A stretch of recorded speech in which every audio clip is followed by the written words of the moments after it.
आज हम लोग है लिम्पी वायरस पर। देखिए डॉक्टर साहब हैं जिन्होंने थोड़ा सा डिटेल्स के लिए बोले हैं कि ज़रा डिटेल्स दीजिए भाई जी, ज़रा सुन लीजिए। लिम्पी वायरस अभी पूरे बिहार में खास करके समस्तीपुर और अलौली खगड़िया ज़िला में बहुत ज़्यादा परेशान किए हुए है। गाय के जो भी नस्ल हैं उसके शरीर में गोला गोलाकार आकार में गिल्टी के टाइप में हो या चकत्ता के टाइप में पूरे शरीर में नीचे से लेके ऊपर तक किसी हर एक अंग में गोलाकार जो है आकार ले लेता है। और पशु क्या करता है कि खुजलाता है, नोचता है, चाटता है, रगड़ता है। पशु को हाई फीवर रहता है और पैर में हो, आगे के पोजीशन में हो या पीछे के पोजीशन में हो या गलफड़ा में हो, क्या होता है कि सूजन हो जाता है, कामुर के पोजीशन में सूजन हो जाता है। तो हम लोग क्या करेंगे, ज़रा ध्यान से सुने। तमाम किसान भाइयों से निवेदन है कि आप पेशेंस बना के रखें, आप हेम्योपैथ पर विश्वास रखें और आपके पशु को मरने नहीं दिया जाए। आपके पशु को किसी भी अवस्था में मरने नहीं दिया जाएगा। ये हेम्योपैथ के डॉक्टरों का संकल्प है। हर संभव हम आपके साथ आपके दुख के घड़ी में खड़े हैं। आप कम से कम आपके आसपास में जो हेम्योपैथ सेंटर हैं, हेम्योपैथ के दवा दुकान हैं, आप उनके यहाँ जाएं, बोले कि भैया 5 ml में हमें नक्स दे दीजिए। और प्रत्येक पशु को आप लोग क्या करें कि 5 ml जो है नक्स पिलावें। 20-20 बूंद दवा आधा कप पानी के साथ हो या रोटी के साथ हो, 20-20 बूंद दवा डालकर उनको क्या करना है, आपको खिलाना है। आप लोग इससे पूर्व जितने डॉक्टर हैं हेम्योपैथ के, उन्होंने वेरियोलिनम दे रखा है। अब वेरियोलिनम की ज़रूरत नहीं है, आप नक्स को दीजिए और सेकेंड राउंड में आप मार्क्सल का इस्तेमाल कीजिए।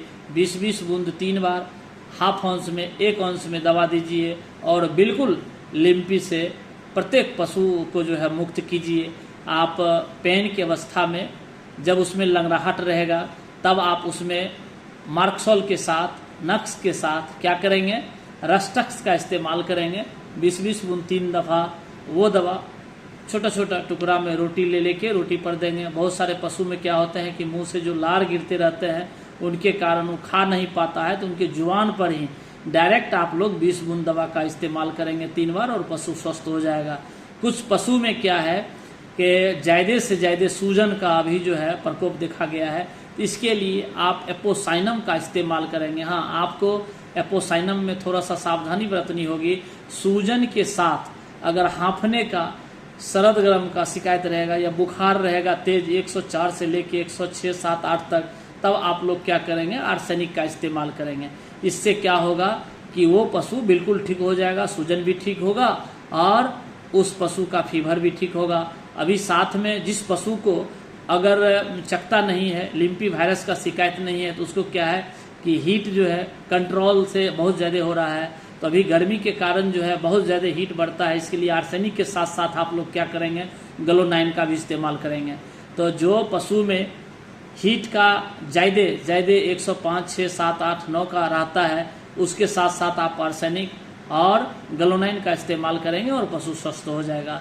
ध्यान रखिए, अगर सिर्फ लिम्पी है तो उसको मार्क्सल दे दीजिए, नक्स दे दीजिए, रस्टक्स दे दीजिए। इन तीनों मेडिसिन से ठीक किया जा सकता है। किसी भी कंपनी का ड्रॉप रहे या ना रहे, बेफिक्र होके आप नक्स, मार्क्सल और रस्टक्स का इस्तेमाल कीजिए। आपको पेटेंट्स की ज़रूरत नहीं पड़ेगा भाई बहना। आप प्रैक्टिस में लाएं इसको और दीजिए। कोई ज़रूरी नहीं है वेरियोलिनम खिलाने का, बिना वेरियोलिनम खिलाए ही आप उसको ठीक कर पाएंगे। ओके, तो इस हिसाब से हम लोग क्या करेंगे कि सारे पशुओं को जो है मरने से बचा लेंगे। हाँ, कुछ पशु में आपको स्पष्ट होगा कि लिम्पी के बाद जो है वो फूटना प्रारंभ हो गया है, उसमें जख्म होना शुरू हो गया है, उसमें पिल्लू फरना शुरू हो गया। तो आपसे निवेदन होगा कि क्रियोजोट क्यू का इस्तेमाल कीजिए या आप उनको सजेस्ट कीजिए कि अपने यहाँ बेल पत्र का माने बहुत ज़्यादा वृक्ष है, आप बेल का पत्ता जो है लाइए, उसको निचोड़िए, उसके रस को तैयार कीजिए उस जख्म पर डालिए और बेलपत्र को ही खिलाइए। उससे क्या होगा कि पिल्लू नहीं होगा। और आप कैलकेरिया सल्फ 200x का इस्तेमाल करेंगे। कैलेंडुला एक्सप्रे दीजिए, कैलेंडुला आप क्यों डालिए, उस पर डलवाइए, और इससे क्या होगा कि घाव भी ठीक हो जाएगा, चाटना भी बंद हो जाएगा, जख्म में पिल्लू नहीं फरेगा और 8 दिन के अंदर में लिम्फी से मुक्ति मिल जाएगा। हाँ, इसमें डायरियल स्टेज भी आता है, इस बात को भी केयर करना होगा आपको। जब इसमें आप मार्क्सोल, नाक्स और रस्टक्स देंगे तो होता है कभी कभी क्या है कि पेट की गड़बड़ी आ जाता है, तो उसकी अवस्था में आप लोग चाइना कार्बोवेज का इस्तेमाल करेंगे, डायरियल अवस्था बिल्कुल ठीक ठाक हो जाएगा। कभी कभी क्या है कि ऐसे बिना लिम्पी हुए उसको पानी की तरह बहुत ज़्यादा मात्रा में पतला दस्त का मन होना प्रारंभ हो जाता है, तो उसमें चाइना कार्बोवेज के साथ एलोज तो देंगे ही देंगे, और दूसरे नंबर में आप लोग पोडोफाइलम का इस्तेमाल करेंगे, जिससे कि पशु के डायरिया को बिल्कुल ठीक किया जा सकता है और ठीक होता है। आप पेशेंस के साथ इसका इस्तेमाल करेंगे। ध्यान रहे आप लोग को थोड़ा सा और सावधानी बुझाता होगा कि हीट के कंडीशन में, फीवर के कंडीशन में, तो उसमें जो है आर्सेनिक के साथ गलोनाइन देना नहीं भूलेंगे। आर्सेनिक दीजिए, गलोनाइन दीजिए, और आप मदर टिंचर का इस्तेमाल कीजिए। आपको अगर लग रहा है कि उसमें नेंगरा का रूप ले रखा है तो उसको अर्निका क्यू, रस्टक्स क्यू का इस्तेमाल कीजिए, या ऐसे जनरली अभी क्या है कि लेंगरा के रूप में भी आ रहा है कि वो जो पशु को लिम्पी नहीं हुआ है तो उसके घुट्टी में सूजन हो गया है, तो उनके लिए विशेष करके हम बता देते हैं कि जहाँ भी सूजन हो जाए आप 25 ग्राम सरसों का तेल और 25 ग्राम मिर्चाई के पाउडर को मिक्स कीजिए, गर्म कीजिए, और उसके पैर में बाएं साइड में हो